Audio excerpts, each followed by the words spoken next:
गोयच्यो corona केसींच्यो positivity 7.22% पावल्या। आज 261 कोरोनाचे दुयेंती सापडल्यात, जे एका दिसा भितर आयिल्ल्यो सगळ्यांत चड केशी। आता गोंयांत वट्ट 856 एक्टिव्ह केसी आसात। गोंयांत पॉझिटिव्हिटी 7.5%चेर गेल्यार बरीच कडक पावलां घेवची पडटलीं अशें मुखेलमंत्र्यान सांगलां।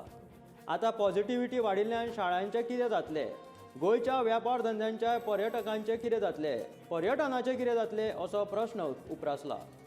कोविड जाल्ले दुयेंती एका वाटे बरे जातात आनी दुसरे वाटे केशी वाडतात। आता सरकाराची टास्क फोर्स कितें निर्णय घेता हें पळोवचें पडटलें।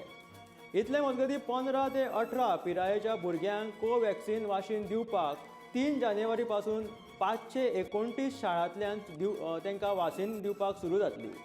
गोंयांत ह्या पिरायेची 72,000 भुरगीं आसात। भलायकी खात्याचे फ्रंटलायन कामगारांक आनी ज्येश्ठ नागरिकांक 10 जानेवारी पासून हे वासीन दितले। कोविड दुयेंतीची चांचणी करपा खातीर गोंय भलायकी खातें 2 जिनोम सिक्वेन्सिंग मशिनां घेतले।